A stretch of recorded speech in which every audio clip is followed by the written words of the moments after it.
This video is published exclusively for documentary purposes to convey information about the war in Ukraine.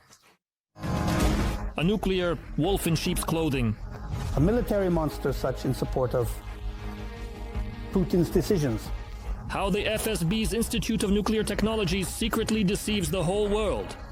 The union of this institute is located at the same address in the same building as the FSB. Dubna. What kind of wonder weapon is this? Is the institution developing for Putin?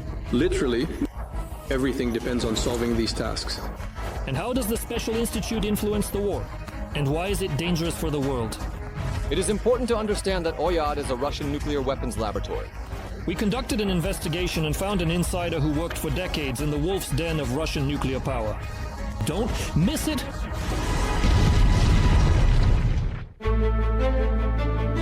Russia, 110 kilometers from Moscow. It is here in the town of Dubna that Vladimir Putin's spy nest is hidden.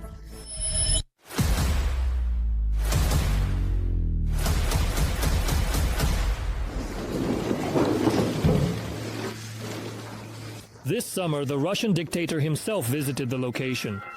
But why? We are meeting in Dubna, one of Russia's science cities. He visits the high-energy physics laboratory of the Joint Institute for Nuclear Research. Science will not stand still under any circumstances. Cameras capture a conversation between the Kremlin leader and the institute's director, who carelessly began talking about sanctions. More than 2,000 students were affected by the sanctions. But then apparently he realized he was going down the wrong path. We had to adapt. Practically everything we do is in Russia. This seemingly routine dialogue actually reveals an unpleasant truth about how Russia tries to deceive the entire world. We will return to this visit later, but for now, why is it so important for Putin, a specific town on the Volga?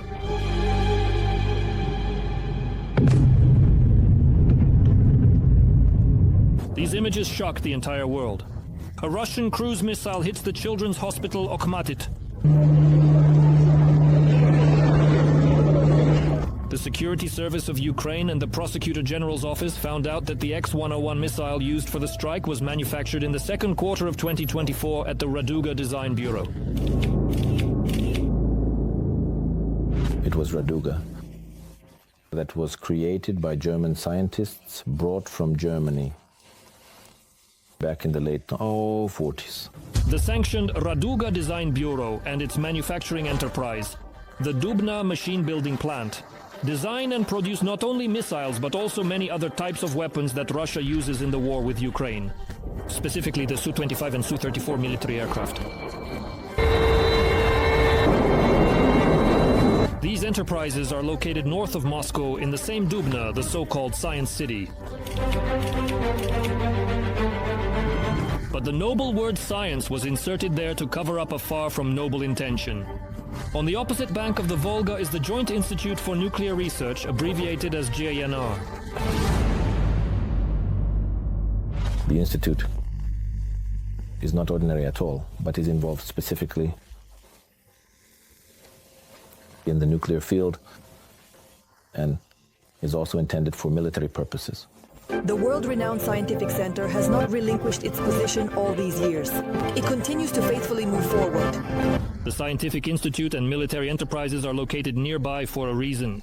1/10 of the graduates from the educational program at JNR go to work either at Raduga or at the Dubna machine building plant. This is one of the nodes, quite important nodes.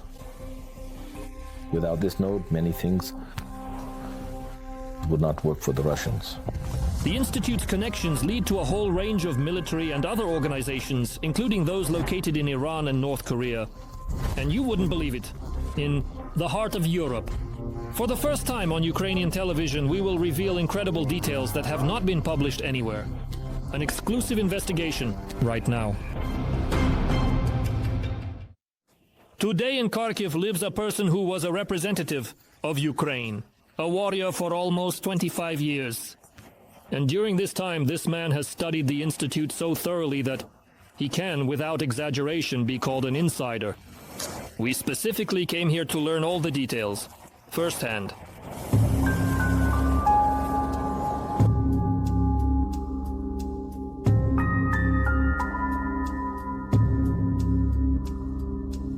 A spacious office, unusual paintings on the walls, and a desk completely covered with papers. Excuse me for this mess, but this is how I work. It's more convenient for me. Boris Hrynev is the most cited scientist in Ukraine and also a laureate of the State Prize in Science and Technology. His bookshelf is filled with numerous books edited by him, and one that is particularly special. It's practically my life's journey, and it's here. He is presenting some awards. Hrynev has gained recognition not only in our country but also abroad.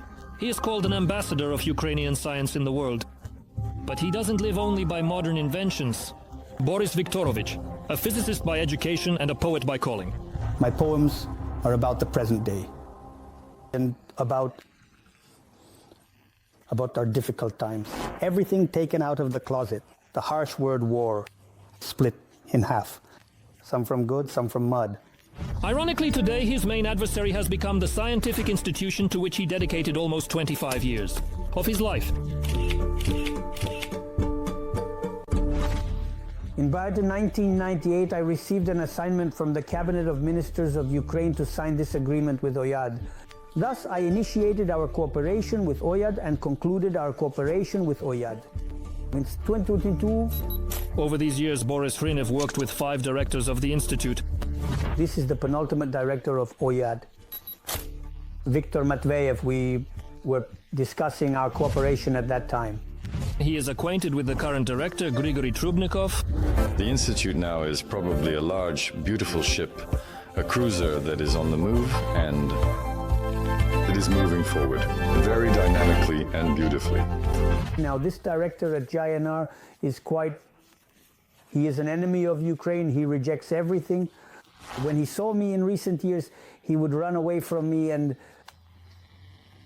would not look in my direction at all. And what role does this institute play today? And why is it so important for the Kremlin? The first decree that Putin signed when he became president was a decree on allocating land for GNR. GNR is an organization in which Russia is very interested. So interested that even the FSB is involved in joint developments. GNR formed a joint venture with the FSB, and they formed a joint venture called deceiving. This is essentially, they can oversee engines, rocket casings, and all other such things that are now very relevant for Russia. And this cooperation goes much deeper. All of Trubnikov's security is from the FSB. And thus, assistants, these two are Trubnikov's official assistants are FSB officers. The trade union of this institute is located at the same address, in the same building where the FSB, Dubna, quite telling in my opinion, emphasizing cooperation. How did it happen that this institute still closely cooperates with Europe?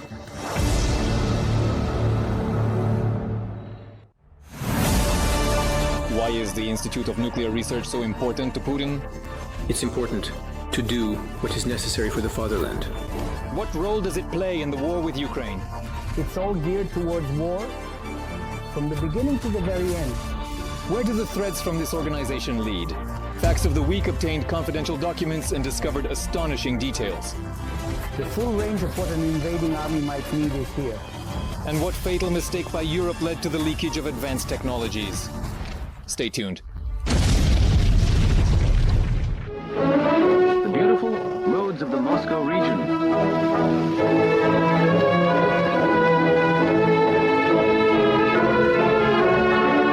This highway leads to the young but already world-famous city, Dubna. This city was perfectly suited for secret developments from the very beginning. It was a backwater, it was like that. And in Dubna, there was such the water transport, but getting there, somehow reaching it, they guarded their military secrets. In the 1950s, the European Organization for Nuclear Research was founded, abbreviated as CERN, under the unofficial motto, Science for Peace. 2 years later, the Soviet Union decided to give its response and located it in Dubna. In the spring of 1956 in Moscow, authorized representatives of the governing countries, of the founding members, signed an agreement with the USSR to the Joint Institute for Nuclear Research. The founding countries included the then friends of the USSR, Albania, Bulgaria, Hungary, the German Democratic Republic, China. The scientific program of the Institute is developed within the framework of broad international cooperation for the first time, with organizations of the member countries, as well as North Korea, Mongolia, Poland, Romania, Czechoslovakia, and of course the USSR itself. 11 countries, 11 countries, 11 countries. These are the countries that were part of the Warsaw Pact and the Warsaw Commonwealth. All activities of the Joint Institute for Nuclear Research, which works with 11 friendly countries, for example, beneficial efforts aimed at solving fundamental problems of nuclear physics, a science that is crucially dependent on the future of humanity. It is noteworthy that almost the entire time of the Institute's existence, the so-called future, humanity was primarily in the hands of Moscow, rather than foreign directors of the institutes, with few exceptions. Only one was from then Czechoslovakia and another from Soviet Ukraine. The first director was Blokintsev, and the second director was Bogolyubov. In 1964, academician Bogolyubov was elected as the director of the institute in the USSR. In 1956, the USSR funded 47% of OIAD. A very large potential, very large sums of money were invested at that time. And what kind of money? Money mostly from the Russian budget. Today, Russia's contribution is as much as 80%. Money, boo, is influence. Money is followed by the resolution of issues that need to be considered. Out of 5,000 employees at Vojad, 93% are Russians. 93%, therefore 103%. Working warlords are Russians, and only 7% are foreigners from these countries that, by the way, in quotes I say, the founders, this warlord. North Korea was also among these 7%. The Korean leader works amicably, a Hindi person from countries with Moscow. The participation of North Korea in Vojad was only suspended in 2015 in accordance with a UN resolution. I remember in 2015 there were 2 families left before departure. 2 families. And these families were engaged in copying from morning till evening. All the magazines, all the world magazines, because these magazines were not available in Korea. They copied and took them to the Korean embassy, these magazines, so that the diplomatic mail could visit them. What was so important? Were they trying to export? Scientists from North Korea were working on projects related to nuclear physics, with both applied and theoretical aspects that could be useful for developing nuclear weapons. Sooner or later, we will see specific active members of North Korea involved in this. Because, in essence, this is a mechanism for them, essentially like a business process, for example, to transfer some nuclear technologies. This is our JINRCIS, Joint Institute for Nuclear Research. So essentially, here is the source. Essentially, the mechanism, the tool, for transferring technologies to North Korea, for example, nuclear weapon technologies. It's somehow not surprising at all, according to the internal documents of OIAD. North Korea is still listed as a contributor to the Institute's budget and is represented in the Committee of Authorized Representatives. We see delegations of Koreans in Dubna. And of course, no one says when exactly they are going. But with high probability, it can be said that this cooperation is specifically on nuclear aspects. The DPRK is the only one. Today, almost 1,000 institutes from 16 countries participate in the OIAD projects. Among them are Bulgaria, Slovakia, and Romania, which, however, have suspended their membership. The Poles also withdrew, but they somehow withdrew in such a way that they postponed this withdrawal a bit. The Czechs fully withdrew. So the Czechs and Ukraine fully withdrew. The remaining current members, besides Russia, still include Armenia, Azerbaijan, Belarus, Cuba, Egypt, Georgia, Kazakhstan, Mongolia, Uzbekistan, and Vietnam. All employees of the OIAT, including foreign ones, pay Russian taxes of at least 13%, which partially go towards funding the war. This means that all member countries of the OIAT and partners are directly sponsoring the war in Ukraine. Abroad, the institute is international, but in reality, it's Moscow-based. 100% doubt. It can't be. Oh, I mean, it's an international organization. It's registered with the UN. It's registered with UNESCO. It's registered with the IAEA as an international organization. But it's purely a Russian organization. This is the chameleon organization, a military monster supporting Putin's decisions. Who happened to visit the institute this summer? Remember, at the beginning we mentioned how the current director Trubnikov got carried away and he started complaining that due to sanctions the IAD lost most of its suppliers. But the official stopped in time and hurried to assure the GDP that supposedly the war is not to blame. More rights, yes, and in fact COVID had more influence, not the war. With the war very quickly. In fact, we found it very quickly. But if the war started by Putin, according to Trubnikov, does not affect the GDP, which is obviously a lie, then the GDP certainly affects the war. And there's nothing to hide here. Everything Putin does today, he does in the interests of military aggression.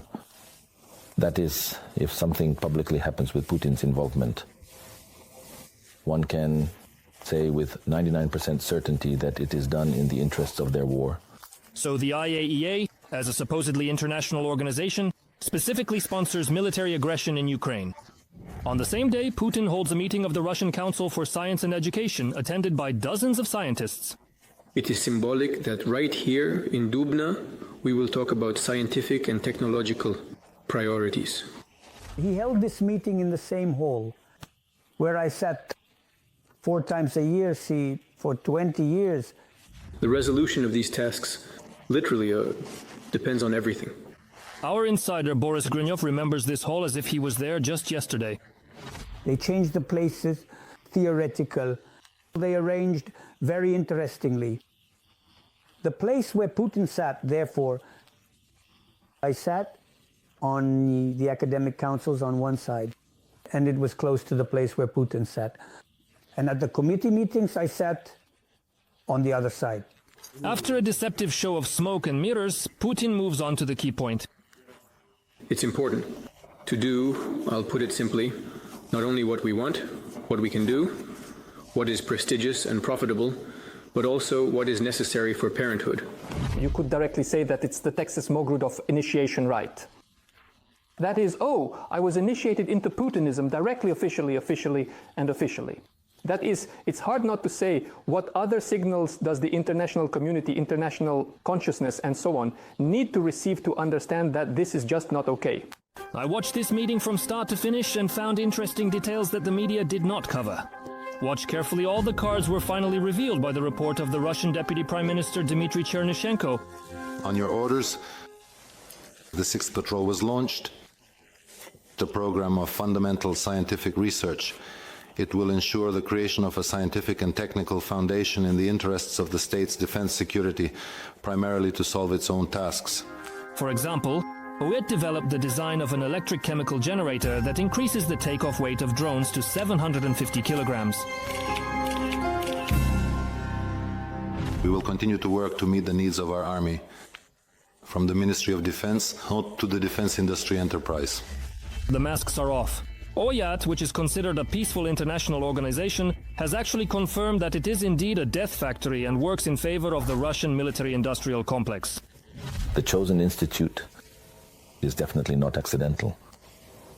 Although in this case, it seems to me like shooting oneself in the foot. Because why highlight as if a scientific institute that primarily emphasizes in its charter that it is engaged solely in peaceful research.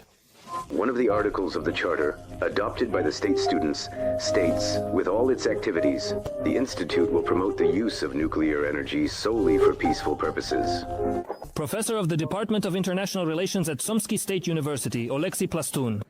Together with colleagues, they conducted a thorough investigation into Oyad's connections with companies and research centers involved in military technology projects. The case of this Oyad involves a whole range of companies, and they are completely diverse in their directions. Here you have OVC, aviation components, some dosimetric equipment. Here you have, and equipment of various kinds. Here you have medical stuff, and so on, and so on, and so on. In other words, essentially the entire range of what an invading army might need is here, starting from weapons, but ending essentially with medicine. Until the collapse of the Soviet Union, the already familiar to us enterprise Raduga was the main employer in the city of Dubna. Later, they together created the so-called Silicon Valley on the Volga, Dubnas, a special economic zone and a new educational institution, Dubna State University. Last year, the university launched a 2-year program to train 30 engineers annually for the Kronstadt plant producing drones. The center produces Orion drones equipped with a radar station capable of carrying 3 to 6 aviation bombs, KAB-50, UPA-50, and FAB-50. Out of more than 200 universities, industrial enterprises, and companies collaborating with the OIAD, at least 78 are already under international sanctions, as their direct involvement in the war in Ukraine has been proven. But this does not prevent the Nuclear Institute from pretending to be a neutral entity. And for some reason, they still can't catch the OIAD red-handed. For example, why are there still no sanctions against the OIAD? There are sanctions against Rainbow, there are sanctions against the Dubinsky machine-building plant, sanctions against Kronstadt, but there are no sanctions against the OIAD. Because here, as with economic sanctions, if you bypass them through a second or third intermediary, it's as if you're not in the, chain. Accordingly, you're not in the chain, and there are no claims against you. Well, because you have to prove that you're doing something illegal, and you're not. Your intermediary is the one doing this. Since 2019, UYAD has been cooperating with Rosatom, which illegally operates the Zaporizhzhia NPP, as well as with the Kurchatov Institute. This institute is headed by the brother of the well-known Yuri Kovalchuk, a close friend of Putin, and, according to some opinions, the ideologist of this war. And in fact, the Kurchatov Institute is the main institute responsible for maintenance nuclear potential. Russia? And this cooperation extends far beyond Russia. Currently, the Joint Institute for Nuclear Research is working with Iran, with 3 institutes, again, with Iran's scientific organizations, one of which is a direct producer of nuclear weapons. The institute that Israel bombs all the time.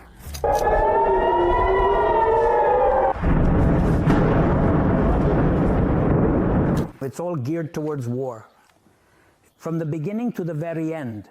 Retired U.S. Army Colonel Wes Martin, in an exclusive interview with Facts of the Week, asserts that the United States has intelligence indicating very delicate and credible conversations within the Kremlin, suggesting that Putin is seriously considering the use of nuclear weapons to avoid significant losses on the battlefield. And the IAEA projects play a certain role in this. The significant Institute realize is among those needing understanding. It is necessary to understand that. The Russian Nuclear Weapons Laboratory. And they are engaged not only in nuclear research, they conduct all sorts of weapons research, and I would not exclude them from the development of weapons of mass destruction, biological and chemical substances. I worked with the Soviet authorities. I was in Berlin when Putin was in Berlin. I was a lieutenant, he was a KGB lieutenant colonel. But I worked closely with the Soviets. I know the mindset, and Putin is a hardline Soviet, and he is reactivating the Soviet system. That's why he is trying to expand the borders again. They will reactivate in the Soviet system overall once again, because he is trying to start the path again.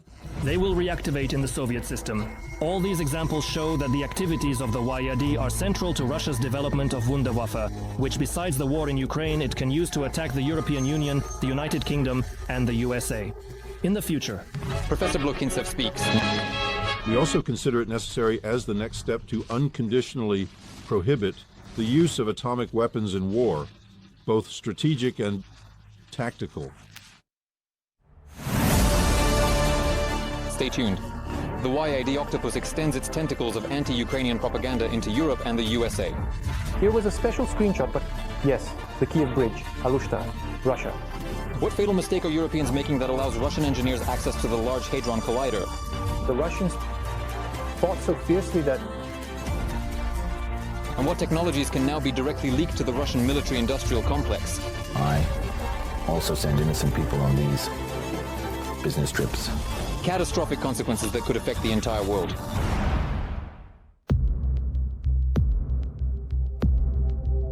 The year 2017, the government publicly announces that its scientists have discovered new elements of the table, Mendeleev's. The priority of the Joint Institute for Nuclear Research in the discovery of elements 1 to 15 and 117 of the table is recognized. Mendeleev's, in total, 10 new elements were discovered in the government. They have now accumulated resources to invent the 119th and 120th elements. These are elements that have a very short lifespan. They need to be recorded. The invention of these elements is unlikely to become a revolution in world science. However, it will undoubtedly leave a mark in it about Russia. Several elements are named related to the Institute and the people who work there, and with, I believe, the location which includes moscovium, dubnium, oganesson. Previously, the 105th element of the Mendeleev periodic table was named dubnium. Science has become a unique loophole for Russia through which it spreads its influence. What Russia has done in the last 10-20 years? Russia has been subjected to 3 times more sanctions than Iran and 5 times more than Syria or North Korea, but not on Russian science. It does not feel like an outcast on the international stage at all, and it takes full advantage of this. At the forefront, of course, is JINR, which was embedding itself in global scientific enterprises before the full-scale invasion.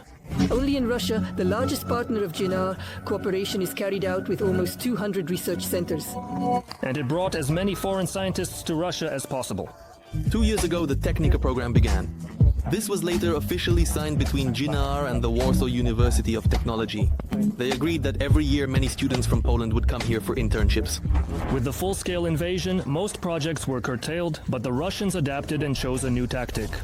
Despite the difficulties, GINR continues to engage in active international cooperation, including with Latin American countries. China, Japan managed to strengthen ties with India. At the same time, the Institute collaborates with at least 2 institutions in the temporarily occupied Sevastopol and Donetsk, whitewashing their presence in the scientific community. There was an institute in Sevastopol.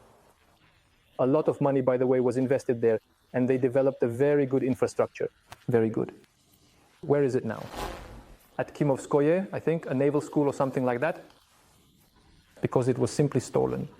Then it gets published, meaning a person works at the Crimean Observatory, and it's absolutely okay for them to publish in an international journal, to write that I am such and such a person, working at the Crimean Observatory in Russia. I am stolen. Observatories have stolen Crimea. After the full-scale invasion, many academic publishers signed a public statement against the war. Nevertheless, today these publishers freely disseminate Kremlin propaganda by publishing journals whose editorial board members work in occupied Sevastopol and Simferopol. Springer is one of the key leading largest international publishers in the world. It publishes literally thousands of journals there, meaning a lot, really a lot. So it seemed to be in Springer. But why do you ignore international standards, international laws? And they say, well, it's not us. And you ask them, well, how is it not you? Well, this is the Springer site. Springer. Springer Journal. Springer. What is written here? We have a principle of territorial neutrality. We do not interfere in all your affairs and disputes you decide for yourselves. But this is essentially direct dissemination of propaganda and narrative. Moreover, OJAT regularly organizes so-called scientific events in the occupied territories. Literally, here, please, a screenshot, yes, the Crimean Bridge, Alushta, Russia. And the main thing is that this is something that essentially was published by an international publisher and is present in the international scientific space. And now every scientist sees that Alushta is with us, Russia. Scientists have calculated that among all mentions of occupied Ukrainian cities in scientific articles in 50, 65, 93, or even 99% of cases, they were specifically noted as Russian. The proof of this was the following fatal event that occurred this year. We often said that CERN was on duty, like Mel. We often said that CERN was on duty. Most closely, Lloyd cooperated with the institution against which it was created, with CERN, the European Organization for Nuclear Research, which we mentioned earlier.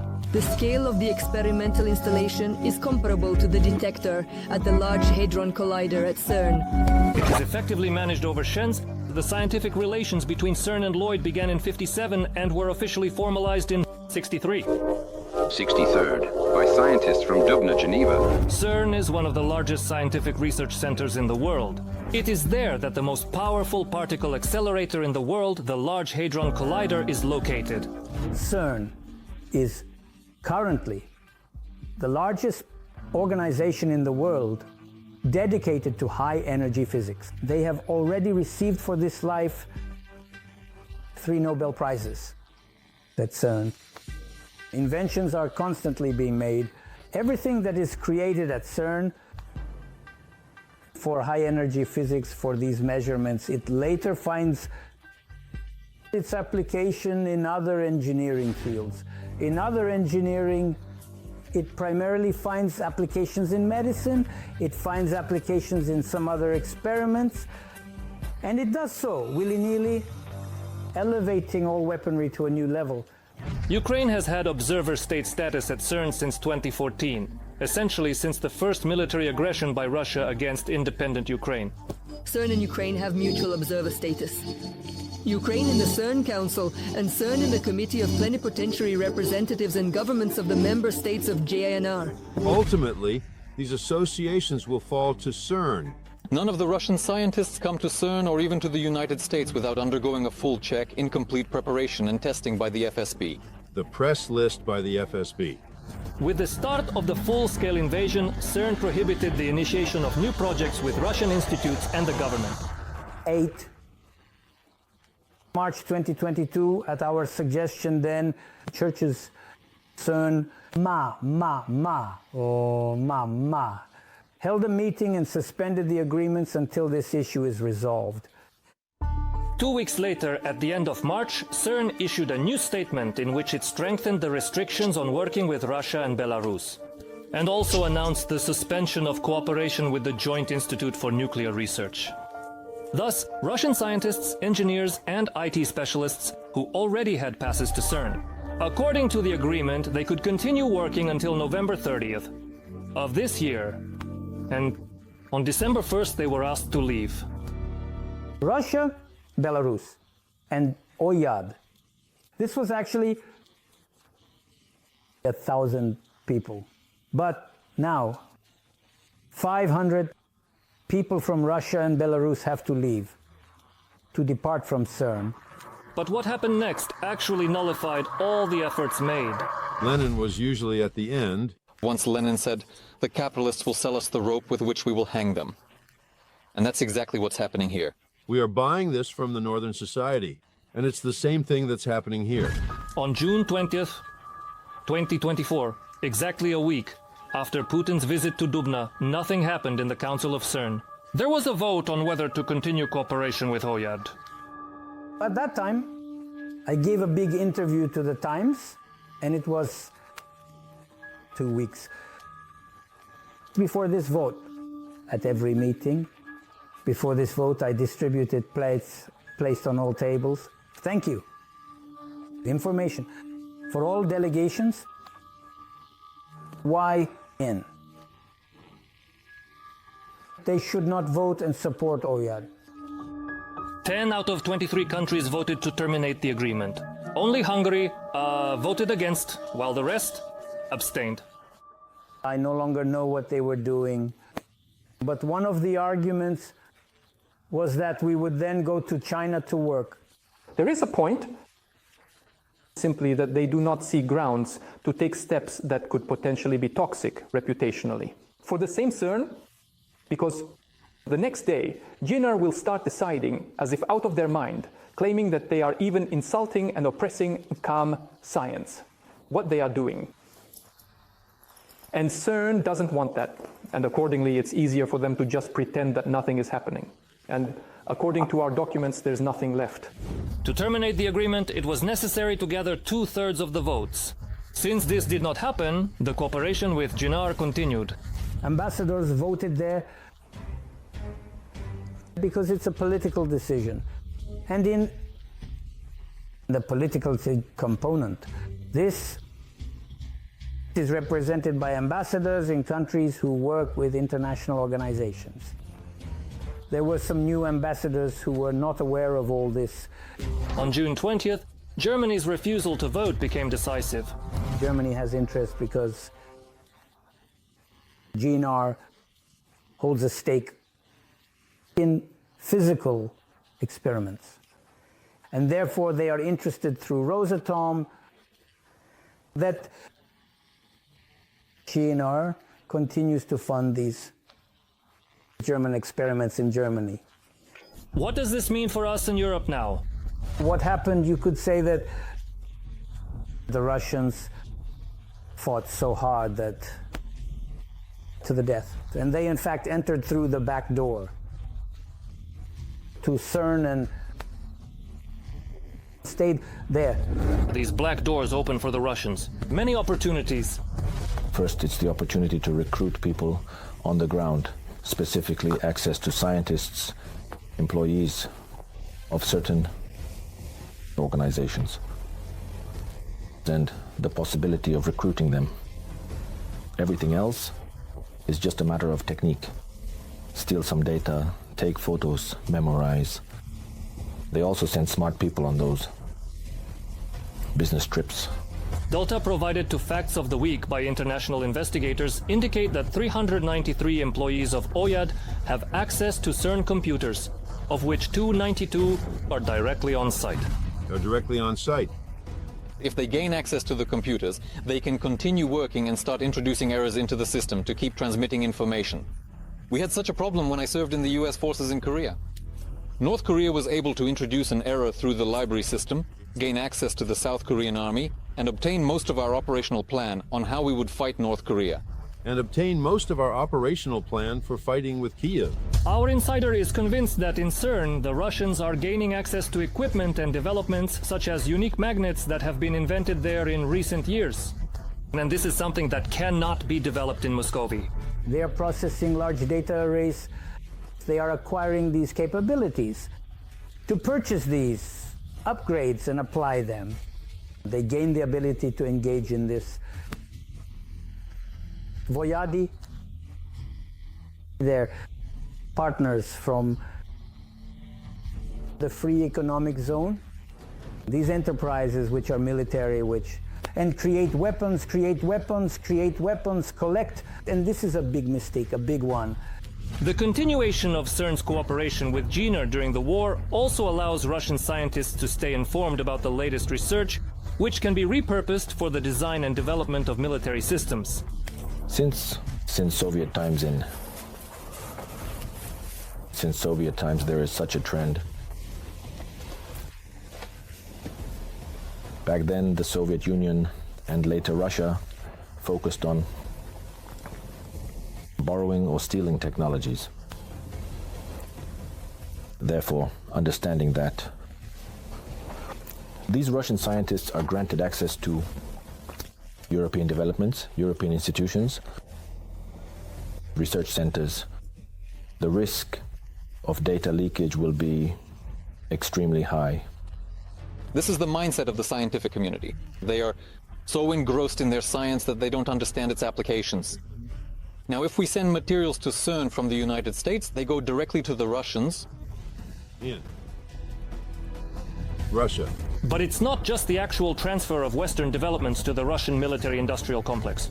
It's also a loophole that allows the Russians to always be one step ahead.